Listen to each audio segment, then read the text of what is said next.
Mom, why is that man looking at us like that? The boy's voice cut through the noise of the mall like a blade through fabric. Sharp, clear, too loud.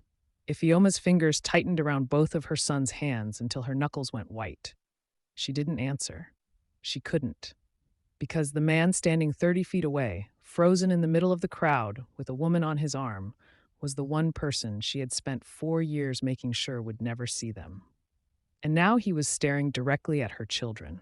The twin boys stood on either side of her, identical down to the way their dark hair fell across their foreheads. Same height, same build, same scar above their left eyebrow from when they'd both fallen off the same swing on the same day. The man took one step forward. Ifeoma pulled the boys back. "Mum?" the other twin whispered, his voice quieter but no less urgent. "He's coming this way." Welcome to Seoul-Africa Stories. Before we begin, take 1 second to like this video and subscribe. It truly helps the channel grow and allows us to bring you more powerful African stories. Also, tell us where you're watching from. Drop your country flag in the comments. She didn't look at him. She kept her eyes on the man, on the way his jaw had gone slack, on the way his hand had dropped from the woman's arm, on the way he had stopped breathing for just a moment too long. He knew. She could see it in the way his chest rose and fell unevenly, in the way his eyes moved from one boy to the other and back again, in the way his lips parted like he was about to say something but couldn't find the words. The woman beside him was still talking, gesturing toward a shop window, completely unaware that the man she was holding had just seen his entire world crack open in the middle of a crowded mall on a Tuesday afternoon. Ifeoma turned sharply, yanking the boys with her. "We're leaving," she said, her voice low and steady despite the panic clawing at her ribs. "But we just got here," one of the twins protested. "Now." She moved quickly, weaving through the crowd, keeping her head down. The boys stumbled to keep up, their small hands still locked in hers. She didn't let go. She couldn't let go. Behind her, she heard the woman's voice cut off mid-sentence. Jay, are you listening to me?" Ifeoma didn't look back. She didn't need to. She could feel his eyes on her, on them. The food court was up ahead. If she could just get to the exit near the parking garage, one of the twins pulled his hand free. "Stop," she hissed, grabbing for him, but he had already turned around. The boy stared back at the man, and the man stared back. For a moment, neither of them moved. The noise of the mall seemed to fade into something distant and unimportant. The boy tilted his head slightly, studying the man the way children do when they're trying to figure out where they've seen someone before. Then the boy smiled. Not a polite smile, not a shy smile, a smile that said recognition. Ifeoma's stomach dropped. She grabbed the boy's shoulder and spun him back around, forcing both twins forward. Her heart was hammering so hard she could hear it in her ears. She didn't run. Running would draw attention. But she walked fast enough that the boys had to jog to keep up. "Mum, you're hurting me," one of them said. She loosened her grip but didn't slow down. The exit was 50 feet away. 40. 30. A security guard stepped into her path. "Excuse me, ma'am?" Ifeoma stopped so suddenly that one of the twins bumped into her leg. "Is everything all right?" the guard asked, his hand resting casually on his belt. His eyes flicked down to the boys, then back up to her face. "Yes," she said quickly. "We were just leaving." "I'm going to need you to stay here for a moment." Her pulse spiked. "Why?" "There's been a security alert. All exits are temporarily locked." The words hit her like cold water. "Locked?" "Just a precaution. Shouldn't be more than a few minutes." She glanced over her shoulder. The man was walking toward her. Not quickly, not aggressively, but deliberately, like he had all the time in the world and knew exactly where she was going. The woman was still with him, but now she was looking at Ifeoma too. Her expression had changed. The polite smile was gone. In its place was something sharper, something that looked like recognition. Ifeoma turned back to the guard. "Please, I need to leave." "I'm sorry, ma'am. No one leaves until the alert is cleared." One of the twins tugged on her hand. "Mum, I don't feel good." She looked down at him. His face had gone pale. "What's wrong?" "I don't know. My chest feels funny." The other twin looked up at her with wide eyes. Mine too. Panic surged through her. "Not now. Not here." "Okay," she said, crouching down to their level. "It's okay. Just breathe. Slow breaths." The guard's radio crackled. He turned slightly, speaking into it in a low voice. Ifeoma kept her eyes on the boys. One of them was swaying slightly. The other had his hand pressed against his chest. "Ma'am, is your son all right?" She looked up. The guard was watching them now, his expression shifting from suspicion to concern. "He's fine," she said quickly. "He just needs to sit down. There's a bench over." "Excuse me." The voice came from behind her, deep, steady, familiar in a way that made her entire body go rigid. She didn't turn around. She didn't need to. She could feel him standing there, could feel the weight of his presence pressing down on her like gravity. "Is there a problem?" the man asked. The guard straightened slightly. "Sir, I'm going to need you to step back. I'm asking if the child is all right. That's not your concern. It is if he needs medical attention." Ifeoma stood slowly, pulling the boys behind her. She still didn't look at him. She couldn't. If she looked at him, she would see the questions in his eyes, the disbelief, the anger. "We're fine," she said, her voice cold and flat. "You don't look fine. We don't need your help. I wasn't talking to you." The guard stepped between them. "Sir, I'm going to ask you one more time to step back." The man didn't move. Ifeoma could feel the tension radiating off him, could feel the way he was staring at the back of her head. The woman appeared at his side, her heels clicking against the tile floor. "Jay, what are you doing?" He didn't answer her. Ifeoma risked a glance to the side. The woman was looking at her now, really looking. Her eyes narrowed slightly and then something clicked. Her expression shifted from confusion to shock to something that looked almost like fury. "It's you." Ifeoma's breath caught. The woman took a step forward. "It's you, isn't it?" The guard raised his hand. "Ma'am, please. Those are his children." The words hung in the air like smoke. Ifeoma's heart stopped. One of the twins looked up at her. "Mum?" She didn't answer. She couldn't, because the man had finally moved. He had stepped around the guard, around the woman, and was standing directly in front of her now. Up close, he looked exactly the same. Same sharp jawline, same dark eyes, same scar on his left hand from the night he'd punched through a car window because someone had insulted her. He looked down at the boys, then back up at her. "How old are they?" he asked quietly. She didn't answer. "Ifeoma, how old are they?" The sound of her name in his voice made something inside her chest crack open. "That's none of your business. They look exactly like me. You're mistaken. They have my scar." She froze. He crouched down, ignoring the guard's warning, and looked at one of the twins directly. The boy stared back at him, confused but not afraid. The man reached out slowly, his fingers hovering near the small scar above the boy's left eyebrow. "I got this scar when I was 6, he said softly. "Fell off a swing. Landed on my face." The boy blinked. "Me too." The man's hand dropped. Ifeoma grabbed both boys and pulled them back. "Don't touch them." He stood slowly, his eyes locked on hers. "We need to talk." "There's nothing to talk about. There's everything to talk about." The guard's radio crackled again. He listened for a moment, then nodded. "Exits are clear. You're free to go." Ifeoma didn't wait. She grabbed the boy's hands and turned toward the exit. "Ifeoma." She kept walking. "Ifeoma, stop." She didn't. "If you walk away right now, I will follow you." She stopped. The man stepped closer, close enough that she could smell his cologne, close enough that she could feel the heat radiating off him. "You don't get to run this time," he said quietly. She turned slowly, meeting his eyes for the first time. "Yes," she said, "I do." And then one of the twins collapsed. The sound of the boy hitting the floor was louder than it should have been. Everyone within 20 feet turned to look. Now, friends, if you're enjoying this story so far, hit the like button and subscribe to Seoul-Africa Stories. And don't forget to comment where you're tuning in from, your city or country. We love seeing our global family. Ifeoma dropped to her knees beside him, her hands shaking as she turned him onto his side. His eyes were half open, unfocused, his breathing shallow and uneven. "Chidi," she whispered, her voice cracking. "Chidi, can you hear me?" The other twin was already kneeling beside her, his small hand gripping his brother's arm. "Mum, what's wrong with him?" "He's okay," she said, but her voice didn't sound convincing even to herself. "He's okay. He just move." The man was beside her before she could stop him. He lifted the boy's head gently, checking his pulse, his pupils, his breathing.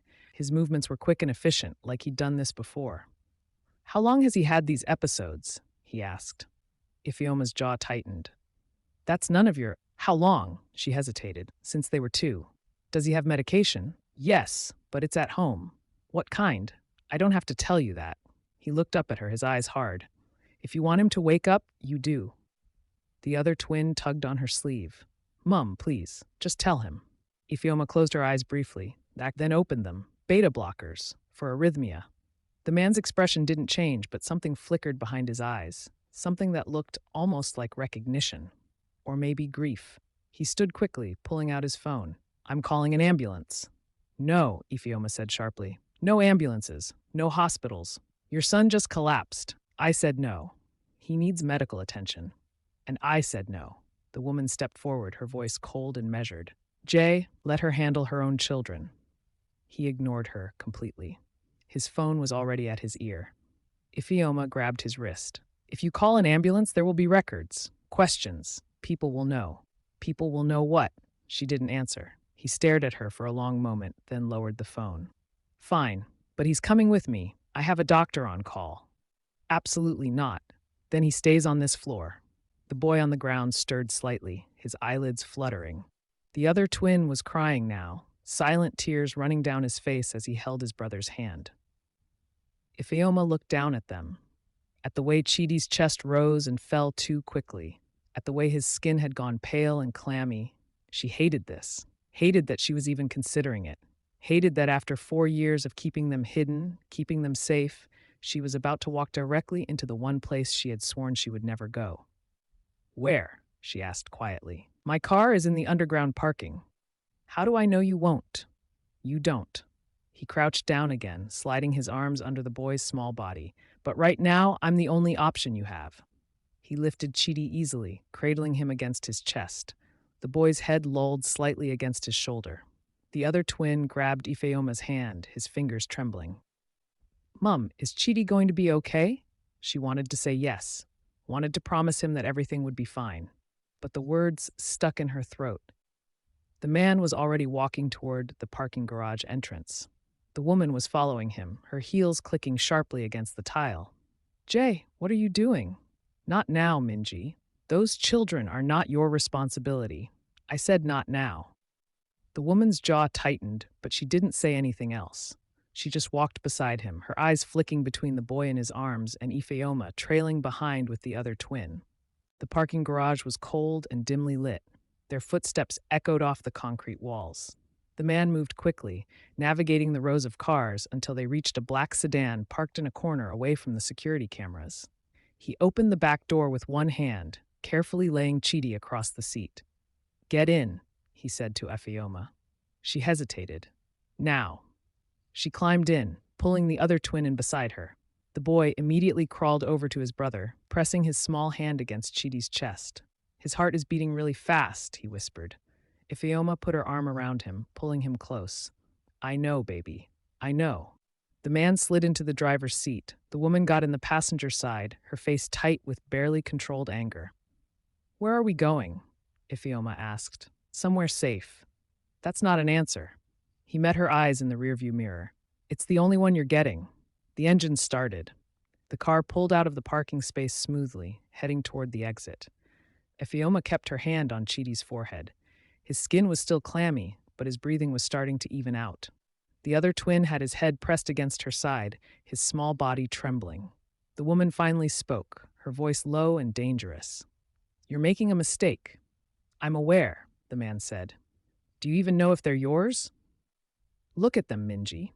I am looking at them, and I'm looking at you throwing away everything we've built because some woman shows up with 2 children who happen to look like you. They have my scar. Scars can be faked. Not like that. The woman turned in her seat, looking directly at Ifeoma. How much do you want? Ifeoma's head snapped up. Excuse me? How much money will it take for you to disappear again? I'm not here for money. Everyone is here for money. I didn't even know he would be here. Convenient. Minji, the man said, his voice low and warning. Stop. Why? Because you don't want to hear the truth? She disappeared 4 years ago, Jay, vanished without a trace, and now she's back with 2 children who conveniently need your help? I said stop. They told you she terminated the pregnancy. They told you she left the country. Ifeoma's blood ran cold. What? The man's hands tightened on the steering wheel. What did she just say? Ifeoma asked again, her voice rising. Who told you I terminated? He didn't answer. Jay, who told you that? The car turned sharply, pulling into an underground garage beneath a high-rise building. The gate closed behind them with a heavy metallic clang. The man parked in a reserved spot near the elevator, then turned to face her. We'll talk about it inside. We'll talk about it now. Your son needs medical attention first. My son needed medical attention 4 years ago, Ifeoma said, her voice shaking. When I was alone and terrified and trying to figure out how to keep 2 premature babies alive on my own. So don't you dare tell me what my son needs. The other twin looked up at her, his eyes wide. The man's jaw tightened. I didn't know. You didn't ask? I was told you didn't want me to. By who?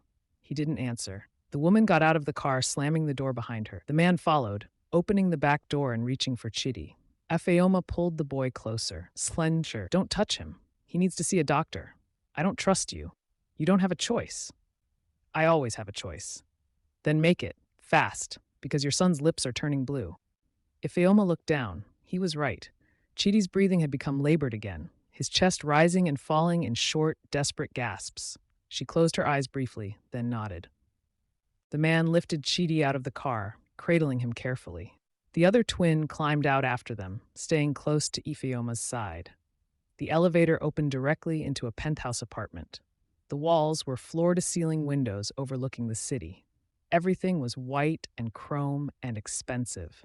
A man in a white coat was already waiting in the living room, a medical bag at his feet. Put him on the couch, the doctor said. The man laid Chidi down gently. The doctor immediately began checking his vitals, pulling out a stethoscope and blood pressure cuff. Ifeoma hovered nearby, her arms wrapped around the other twin. What's his name? The doctor asked without looking up. Chidi. How old? 4. Pre-existing conditions? Arrhythmia. Diagnosed at 2. The doctor nodded, pulling out a small device and attaching it to Chidi's finger. His oxygen saturation is low. Has this happened before? Twice. Both times we managed it at home. You're lucky. The doctor opened his bag, pulling out a syringe and a small vial. This should stabilize him, but he needs to see a cardiologist. Soon. I know.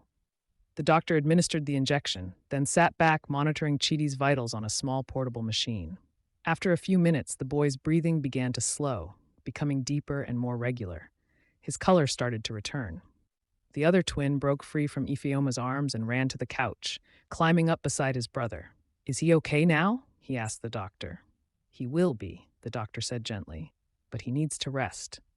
The boy nodded, lying down beside his twin and wrapping his small arm around him protectively. Ifeoma felt something crack inside her chest, watching them.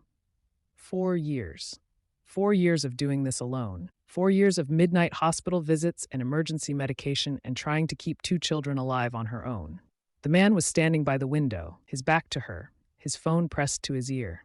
I don't care what meeting it is. Cancel it. A pause. Because I said so. Another pause. I'll be there when I get there. Until then, handle it yourself. He hung up and turned around. His eyes found hers across the room. We need to talk. I don't owe you any explanations. Those are my sons. You don't know that. Yes, I do. The woman appeared in the doorway, a glass of wine in her hand. How touching. The family reunion.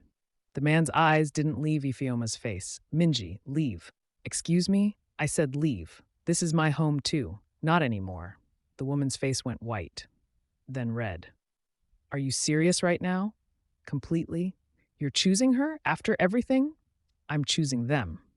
He gestured toward the couch where the twins lay curled together. Those are my children, which means everything changes. Your family will never accept this. My family doesn't have a choice. They'll kill them, Jay. You know the rules. Male heirs are... I know the rules. Then you know what's going to happen the moment they find out. They won't find out. The woman laughed, sharp and bitter. They already know. The temperature in the room seemed to drop 10 degrees. The man turned slowly. What did you say?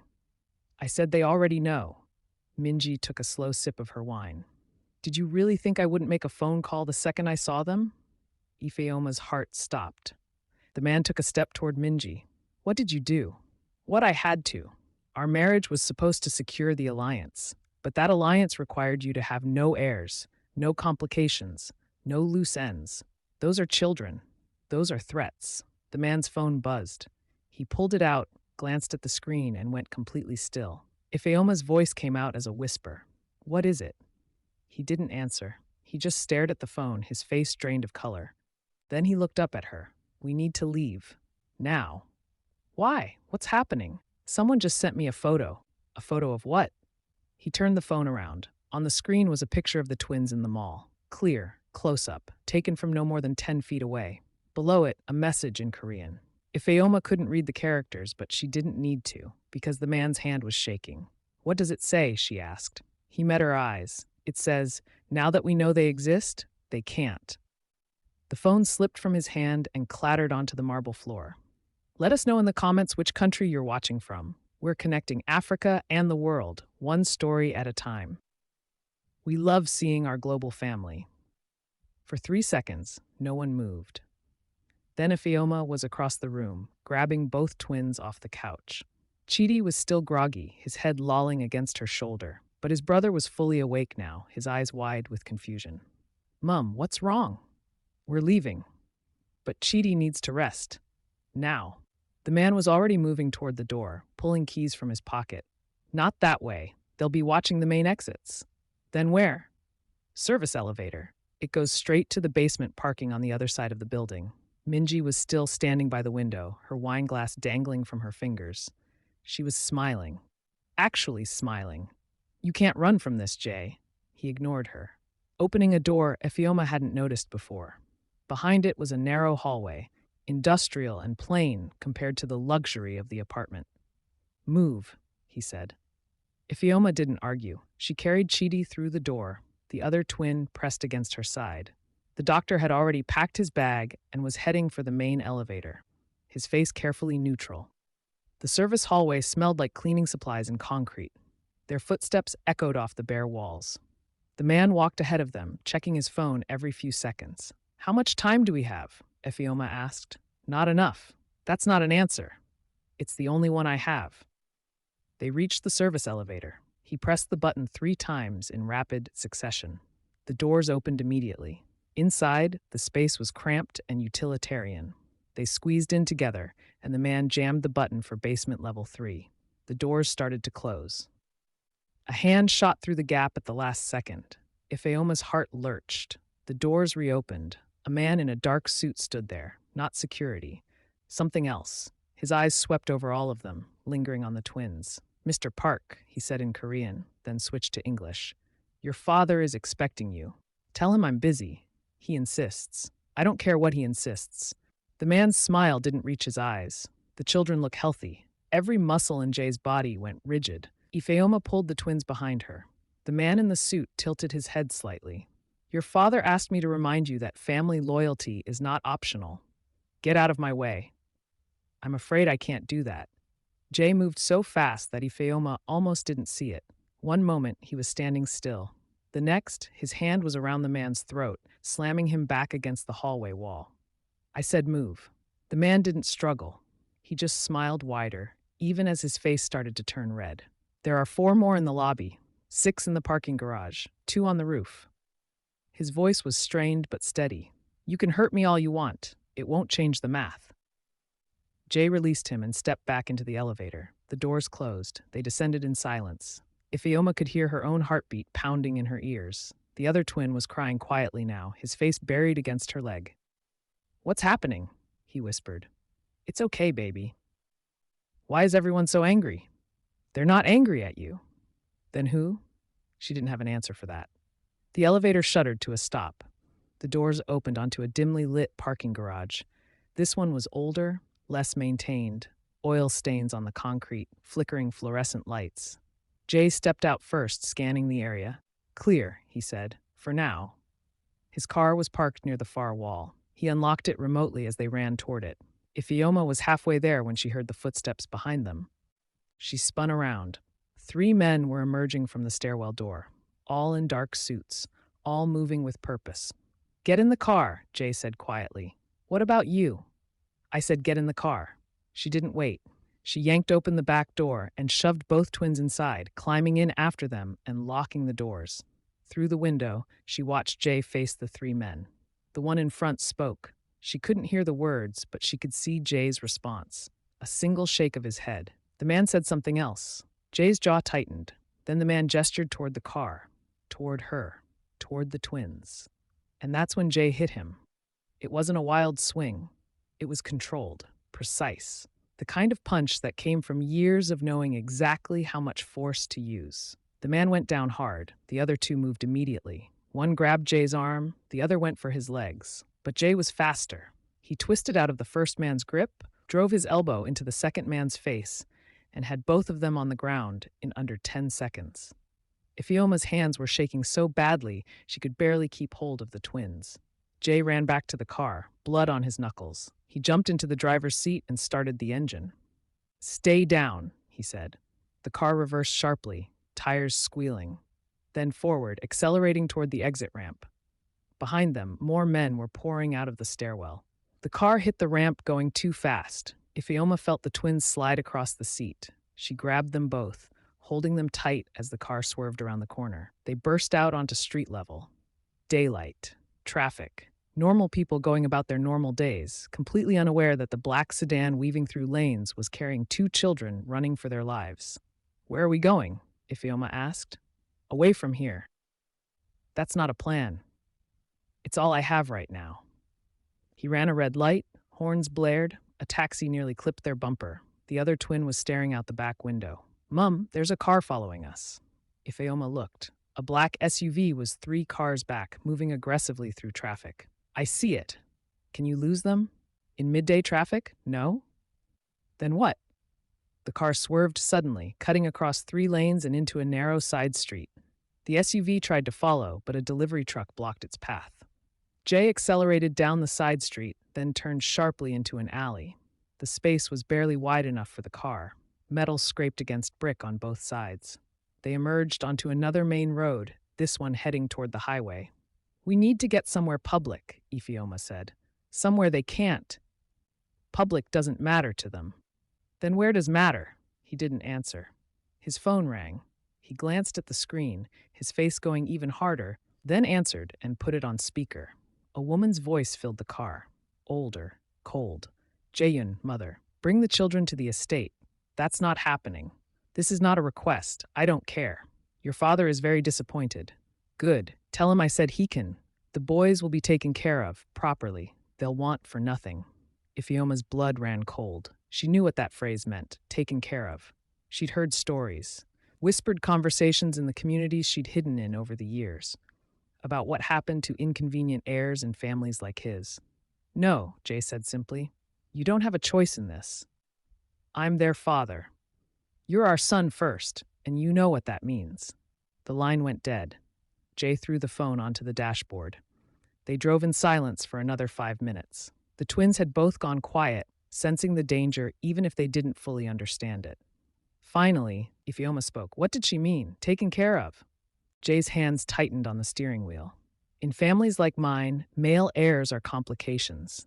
They create succession disputes, power struggles. So what do? He met her eyes in the rearview mirror. They eliminate the complication." The word hung in the air like poison. "They would kill children?" Ifeoma's voice came out as a whisper. "They would make it look like an accident, a medical complication maybe, something no one could question." Chidi stirred in Ifeoma's arms. "Mum, I'm thirsty." She kissed the top of his head, her eyes burning with tears she refused to let fall. "I know, baby, just a little longer." "Where are we going?" "Somewhere safe." "You keep saying that." "Because it's true." But even as she said it, she knew it was a lie. There was nowhere safe. Not anymore. Not now that they'd been seen. Not now that proof of their existence was on someone's phone, being passed around to people who saw her children as problems to be solved. The car merged onto the highway, heading north out of the city. "I know a place," Jay said finally. 3 hours from here, off the grid." "How off the grid?" "No cameras, no cell service, no records." "And you trust it?" He was quiet for a moment. "I bought it years ago under a fake name, after you left, in case I ever needed to disappear." "Why would you need to disappear?" "Because I knew eventually I'd have to choose between my family and my conscience." He glanced at her in the mirror. I just didn't expect the choice to look like this. An hour into the drive, they stopped at a rest area. Jay went inside alone, returning 10 minutes later with bottles of water, crackers, and a prepaid phone. He handed the phone to Ifeoma. Call anyone you need to. Tell them you're going away for a while. Make it sound normal. I don't have anyone to call. He looked at her, really looked at her. No one. I've been in hiding for 4 years. You don't make friends when you're trying to stay invisible. Something passed across his face.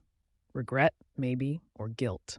The twins were eating crackers in the back seat, their earlier fear temporarily forgotten in the simple pleasure of food. Ifeoma watched them, her heart aching. This morning, their biggest concern had been which toy to bring to the mall. Now, they were running for their lives. I'm sorry, Jai said quietly. She didn't look at him. For what?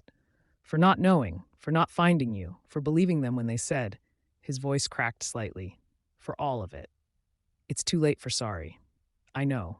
Do you? Because sorry doesn't fix this. Sorry doesn't make my son safe. Sorry doesn't give me back 4 years of doing this alone. I know. They got back on the road. The highway gradually gave way to smaller roads, then to country lanes, then to dirt tracks that barely qualified as roads at all. The twins had fallen asleep in the back, exhausted from fear and adrenaline. Chidi was curled against Ifeoma's side, his breathing steady now. The other twin had his head in her lap, his small hand still gripping hers even in sleep. The sun was starting to set when they finally stopped. The cabin was small, wooden, surrounded by trees on all sides, no other buildings visible in any direction. Jay killed the engine. For a moment, they just sat there in the silence. How long do we have? Ifeoma asked. I don't know. A day, maybe less. And then what? Then we figure out a permanent solution. There is no permanent solution to this. You said it yourself. Male heirs are complications. Then we remove the complication. She looked at him sharply. If you're suggesting what I think, I'm suggesting we fake their deaths. The words settled over the car like a shroud. You're serious. Completely. How? I have people who owe me favors, people who can make records disappear, create new identities. And what about you? You just go back to your life? His jaw tightened. No. If they're dead, then I'm dead too. What? We all disappear. Together. New names, new country, new everything. You would give up your entire life? He turned to look at her fully, at the twins sleeping peacefully in her arms. They're my sons, he said simply. What life is there without them? For the first time since the mall, Ifeoma felt something crack in her chest. Not fear, not anger, something that felt dangerously close to hope. But before she could respond, Jay's burner phone buzzed. He looked at the screen and went pale. What? Ifeoma asked. What is it? He turned the phone toward her. On the screen was another photo. This one showed the cabin. Their cabin. The one they were currently parked in front of. Taken from the tree line. Less than 5 minutes ago. Below it, one word in Korean. Jay translated, his voice hollow, found. Jay's hand was already on the gear shift. Thank you for watching Seoul-Africa Stories. Like, subscribe, and turn on notifications so you never miss a powerful story. Don't start the engine, Ifeoma said. We need to move. If we start the car, they'll know we saw the message. Right now, they think we're still unaware. His hand hesitated. What are you suggesting? How many exits does the cabin have? 2. Front and back. Windows? 4. 2 on each side. Ifeoma looked at the trees surrounding them. The sun was almost gone now, the shadows growing longer and darker. Somewhere in those shadows, someone was watching. Someone had been watching long enough to take a photo and send it. We go in through the front like nothing's wrong, she said quietly. We gather whatever supplies you have in there. Then we leave through the back and into the woods on foot. With 2 children? In the dark? Do you have a better idea? He didn't answer, which meant he didn't. Ifeoma gently shook the twins awake. Boys, we need to move again. The other twin rubbed his eyes. Are we there? Almost, but you need to be very quiet. Can you do that for me? Both boys nodded. Chidi's voice was small. Are the bad people here?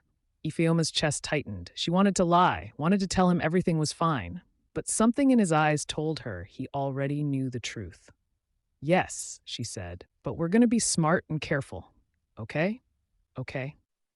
They got out of the car slowly. Jay unlocked the cabin door and they stepped inside. The interior was sparse. A single room with a bed, a small kitchen area, and a wood stove. No electricity, no running water, just kerosene lamps and a hand pump at the sink. "Stay away from the windows," Jay said. He moved through the cabin quickly, pulling a backpack from under the bed and stuffing it with supplies: bottled water, canned food, a first aid kit, matches, a flashlight.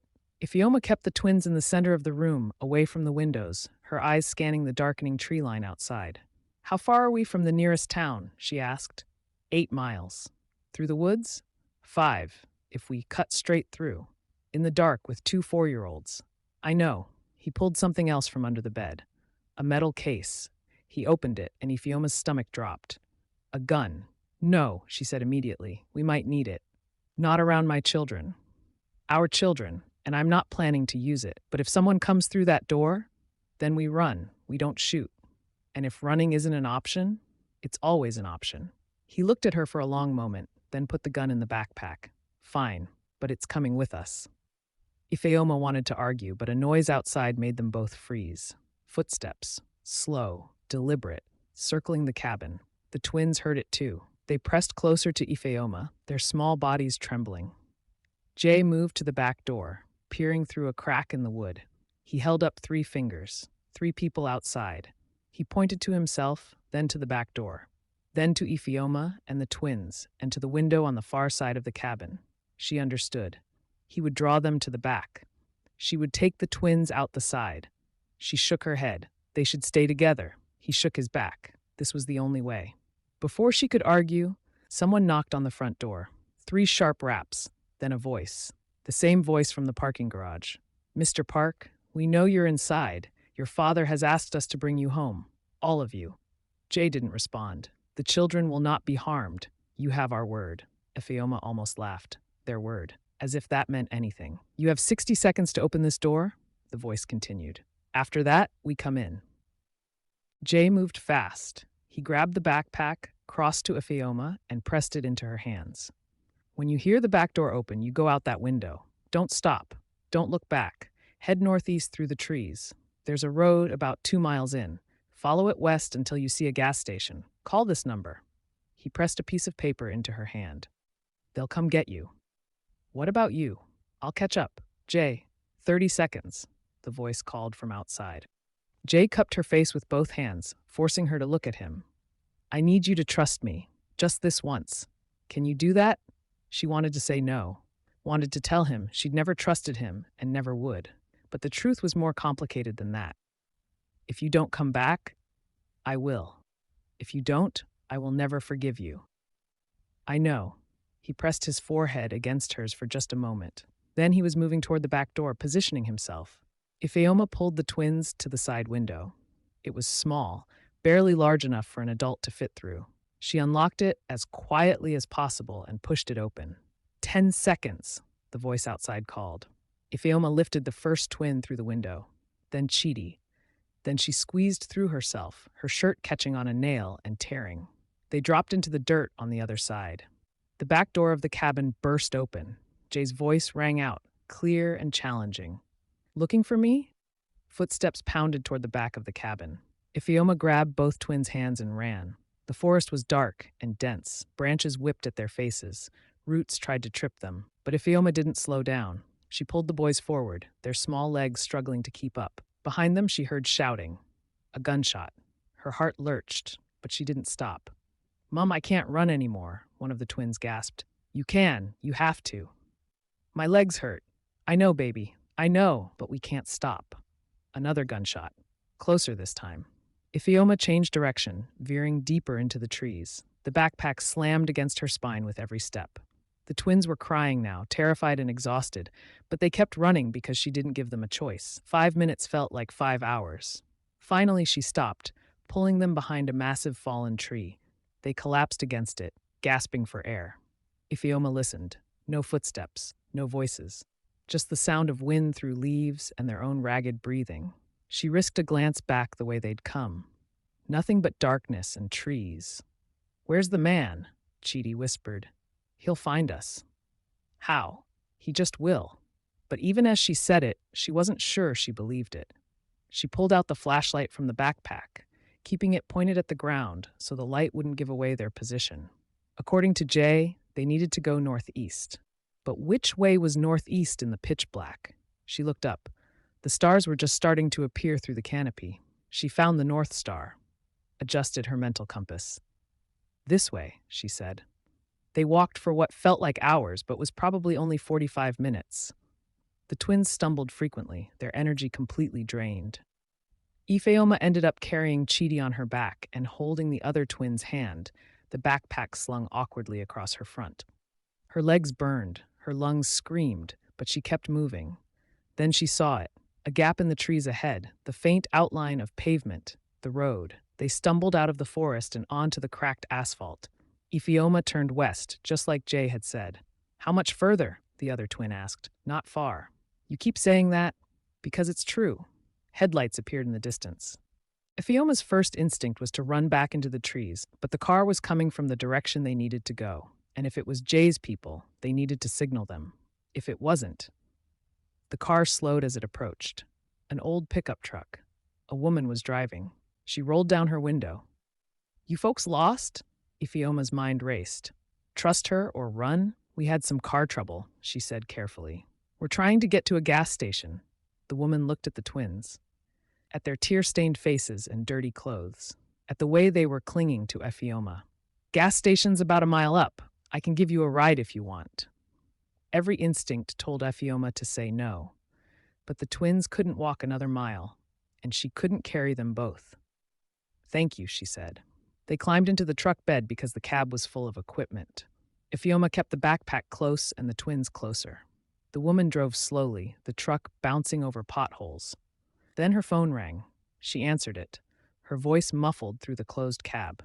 Ifeoma couldn't make out the words, but she heard the change in tone. The woman's voice went from casual to alert. She glanced in her rearview mirror, looking directly at Ifeoma.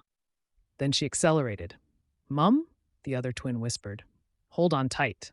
The gas station appeared ahead, but the woman wasn't slowing down. She was speeding up. Ifeoma made a decision. "Jump!"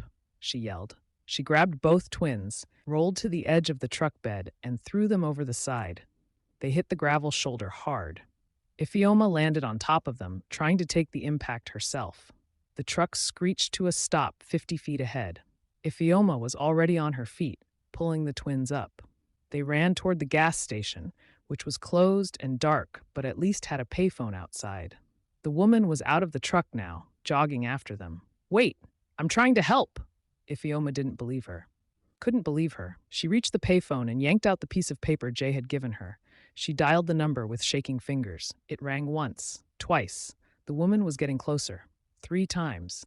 4. "Pick up," Ifeoma whispered desperately. "Please pick up." 5 rings, then a click. A man's voice, calm and professional. "Verification code." "I don't have a code. Jay sent me." He said, "Verification code or I hang up." Ifeoma's mind went blank. Jay hadn't given her a code. He'd just given her a number. The woman was 20 feet away. "The twins," Ifeoma said desperately. "He sent me with the twins. Please, they're his sons." A pause. "Location? Miller's gas station, Route 47. Stay there. 10 minutes. The line went dead. The woman had stopped walking. She was standing 10 feet away, her hands raised in a gesture of peace. "I'm not here to hurt you," she said. "Your husband called me, asked me to look for you on this road." Ifeoma's heart stopped. "Husband?" "Jay Park. He said you'd have 2 boys with you. Said you'd be suspicious of everyone." "How do I know you're telling the truth?" "He said to tell you." The woman paused, seeming to remember. "He said to tell you that Chidi's favorite color is blue, and the other one refuses to eat anything green." Ifeoma's knees nearly buckled. Only Jay would know that. She'd told him in the car while the twins were asleep. "Where is he?" she asked. The woman's face fell. "I don't know. He called 20 minutes ago. Told me to find you." Then the line went dead. "Dead?" "I tried calling back. No answer." Ifeoma looked down at the twins. They were holding onto her legs, exhausted and terrified, and so small. "Did he say anything else?" "He said," the woman hesitated. "He said if something happened to him, I should tell you that he was sorry, and that he'd do it all the same way again." Something inside Ifeoma's chest cracked open. Headlights appeared in the distance, a black SUV moving fast. The woman saw it too. Her face went pale. That's not your ride, she said. The woman grabbed Ifeoma's arm. My truck, now. They ran. The twins were crying again, stumbling over their own feet. Ifeoma scooped up Chidi, the woman grabbed the other twin, and they sprinted back to the pickup. The black SUV was closing the distance fast. They threw the boys into the cab this time. The woman turned the key. The engine coughed once, twice. Come on, she muttered. The SUV was 100 feet away. The engine roared to life. The woman slammed the gas pedal. The truck lurched forward, tires spitting gravel. The SUV swerved to follow. Who are you? Ifeoma asked, her voice shaking. Someone who owed Jay a favor. A big one. The woman's knuckles were white on the steering wheel. He saved my brother's life 3 years ago. Said one day he'd call it in. Where are we going?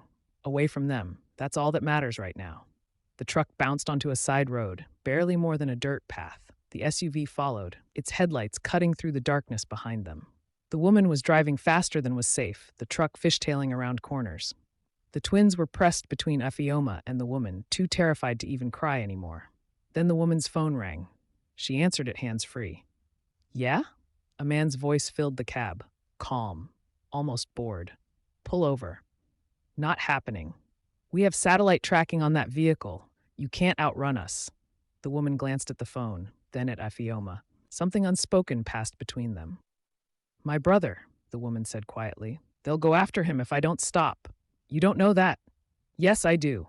That's how they work. The truck was slowing. Don't, Ifeoma said. Please, I'm sorry. The woman's voice cracked. I'm so sorry. The truck rolled to a stop. The SUV pulled up behind them, its high beams flooding the cab with harsh white light. Ifeoma's hand found the door handle. When I say run, you take the boys into the trees. Don't stop until you can't hear them anymore. They'll catch us. Maybe, but maybe they won't. Car doors opened behind them. Footsteps on gravel. Ifeoma counted. 1 set, 2, 3, only 3. She'd expected more. A shadow appeared at the driver's window. The woman rolled it down. A man's face appeared. Not one Ifeoma had seen before. Younger, tired-looking. Step out of the vehicle, he said. The woman didn't move. My brother had nothing to do with this. That depends entirely on what you do in the next 30 seconds. The woman's jaw tightened. Then she opened the door and stepped out. The man looked past her to Ifeoma and the twins. You too. No, this isn't a negotiation. Then shoot me, because I'm not getting out. The man sighed like this was all very tedious. He pulled out his phone and held it up so Ifeoma could see the screen. A live video feed. A house. A man sitting at a kitchen table, drinking coffee, completely unaware he was being watched. That's the woman's brother, the man said. Right now, he's safe. In 5 seconds, he won't be. Your choice. The woman made a strangled sound in her throat. Ifeoma looked at the twins, at their terrified faces, at the way they were clinging to each other. She couldn't let another person die because of them. She opened the door. Stay in the truck, she told the boys. Don't come out no matter what. Mum, I mean it. She stepped out into the cold night air. The man gestured for her to move away from the truck. She did, her legs shaking. The other 2 men appeared from behind the SUV. One had a tablet. The other had cable ties in his hands. Where's Jay? Ifeoma asked. That's not your concern. Is he alive? The man with the tablet looked up. For now. What does that mean? It means his usefulness hasn't expired yet, unlike yours. The words hit her like ice water. What? You were always the problem, not the children. We can work with children, mold them, train them. But you? He shook his head. You're a complication we don't need. Ifeoma's mind was racing. The family wanted the twins alive? Of course. Male heirs are valuable. It's the mothers who are disposable. Everything Jay had told her was a lie. Or maybe he hadn't known. Maybe his own family had kept the truth from him too. The man with the cable ties moved toward her. Wait, she said. I need to know. Did Jay know that you were going to kill you? No, he thought we were after the children. Made it very easy to separate him from you. The man smiled. He's probably still fighting to protect them, completely unaware that they were never in danger. A gunshot split the night. Everyone froze. It had come from the direction of the cabin. Distant but unmistakable. The man with the tablet looked down at his screen, his face going pale. What? The leader asked. The team at the cabin. They're not responding. Another gunshot, then another, then a burst of automatic fire. The leader pulled out his radio. Unit 3, report. Static. Unit 3, respond. More static. Then a voice, distorted and panicked. The sound cut off abruptly. Headlights appeared on the road behind them, moving fast, not an SUV this time, a motorcycle. It covered the distance in seconds, the engine screaming. The rider wore all black, a helmet obscuring their face. The bike skidded to a stop 20 feet away. The rider dismounted in one fluid motion and pulled off the helmet. Jay. His face was covered in blood. His shirt was torn. His knuckles were raw and bleeding, but he was alive, and he was holding a gun. "Step away from her," he said quietly. The leader raised his hands slowly. "Jay, let's talk about this." "I'm done talking." "Your father sent you to kill her." "I know, because I just had a very interesting conversation with the team you left at the cabin. They were following orders. They're not following anything anymore." The implication hung in the air like smoke. The man with the cable ties was slowly reaching for his own weapon. Jay's gun swung toward him. "Don't." The man froze. "Here's what's going to happen," Jay said, his voice eerily calm. "You're going to get back in your vehicle. You're going to drive away, and you're going to tell my father that we're all dead. Ifeoma, the twins, me, all of us died in the cabin, burned beyond recognition. Whatever story makes sense. He'll never believe that. Then make him believe it, because if I see any of you again, I won't hesitate next time." "Next time? I let the team at the cabin live. Broken bones heal. But if anyone comes after my family again, they won't be that fortunate." The leader's eyes narrowed. "You'd go to war with your own family?" "I just did." For a long moment, no one moved. Then the leader nodded slowly. "We'll deliver your message." "No, you'll deliver bodies, or evidence of bodies. DNA, something concrete. I don't care how you do it, but by tomorrow morning, my father needs to believe we're dead." "That's impossible." "You have 12 hours. Figure it out." The three men backed toward their SUVs slowly. They didn't take their eyes off Jay until they were inside the vehicle. The SUV pulled away, its taillights disappearing into the darkness. The woman was staring at Jay like she'd never seen him before. "You really killed them?" "No, but they don't know that." He lowered the gun. "I need you to do something for me. Anything. Take your brother and disappear for a while. 6 months, maybe a year. I'll make sure you're compensated." "I don't want money." "Take it anyway, and forget you ever saw us." The woman nodded.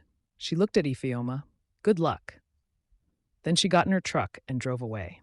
Ifeoma and Jay stood in the darkness, the only sound the wind through the trees. "You came back," Ifeoma said finally. "I told you I would. I didn't believe you. I know." The truck door opened. The twins climbed out, running to them. Jay dropped to his knees, and both boys slammed into him, wrapping their small arms around his neck. He held them tight, his eyes closed, his face buried in their hair. "I thought you were gone," one of them whispered. "Never," Jay said. "I'm never leaving you again." Ifeoma watched them, something breaking and reforming inside her chest all at once. When Jay finally stood, the twins still clinging to him, he looked at her. "We need to move. Now. Before they realize I was bluffing." "Where?" "I know someone. In Singapore. They can create new identities, new lives. For all of us, if you'll let me." Ifeoma looked at her sons, at the way they were holding on to Jay like they'd known him their whole lives instead of just hours. "On one condition," she said. "Anything. You tell them the truth, all of it. When they're old enough, they deserve to know who they really are." Jay nodded. "I promise." They got on the motorcycle, all four of them squeezed together impossibly. It shouldn't have worked, but somehow it did. As they pulled away, heading toward whatever came next, one of the twins spoke up. "Mom? Yeah, baby? Is the bad part over now?" Ifeoma looked at Jay. He looked back at her. "Yeah," she said, even though she wasn't entirely sure it was true. "The bad part's over." The motorcycle carried them into the darkness, away from the only lives they'd ever known, toward something uncertain and terrifying and hopeful all at once. Behind them, the night swallowed everything they'd left behind. 3 months later, the apartment was small, cramped. Nothing like the penthouse or even Ifeoma's old place. But it was theirs. The twins were at the table, coloring. Their new names were still strange on Ifeoma's tongue, but they were learning to respond to them. Learning to be different people. Jay came through the door carrying groceries. He'd cut his hair short, dyed it lighter, wore glasses now even though his vision was perfect. He looked like a completely different person. But when he smiled at the twins, Afioma saw the same man who'd held them in that mall, recognition and wonder and terror all mixed together on his face. "Dinner in 20 minutes," he said. The twins cheered. That night, after they'd put the boys to bed, Afioma and Jay sat on the tiny balcony overlooking the Singapore skyline. "Do you think they bought it?" she asked. "That we're dead?" "I don't know, but we're still alive, so maybe." "How long do we wait?" "Years, probably, maybe forever." "And if they find us?" "Then we run again." Ifioma looked at him, at the scars on his knuckles that were still healing, at the way he'd changed everything about himself to keep them safe. "Why?" she asked. "Why give up everything?" He was quiet for a long moment. "You asked me that before," he said finally. "In the car. And I told you, they're my sons. What life is there without them?" He turned to look at her. "But that's not the whole truth." "What is?" "The truth is, I spent 4 years thinking you'd left me, thinking you'd chosen to erase me from your life. And I understood it, because I knew what my family was, what I was." He looked down at his hands. "But when I saw you in that mall, with them, alive and terrified and trying so hard to protect them from me, I realized something." "What?" "That I'd been given a second chance I didn't deserve, and I wasn't going to waste it." Inside the apartment, one of the twins called out in his sleep. Ifeoma started to get up, but Jay was already moving. She watched through the window as he went to their room, sat on the edge of the bed, and gently smoothed back Chidi's hair until the boy settled back into sleep. When he came back out, she was still watching him. "What?" he asked. "Nothing," she said. "Just thinking." "About?" "About how sometimes the worst day of your life turns into the beginning of something else." He sat beside her again. Their hands were close but not touching. "Is this something else better?" he asked quietly. Ifioma thought about it, about everything they'd lost, everything they'd left behind. The fear that still woke her up some nights, convinced she'd hear footsteps outside their door. But then she thought about dinner at the table with all 4 of them. About the twins learning to laugh without looking over their shoulders. About Jay teaching them how to ride bikes in the park last week, patient and gentle and completely present. "Yeah," she said finally, "I think maybe it is." Their fingers touched, then intertwined. Inside, the twins slept peacefully, dreaming whatever children dream when they're finally truly safe. And outside, the city lights sparkled like stars, stretching endlessly into a future that was uncertain and terrifying and theirs.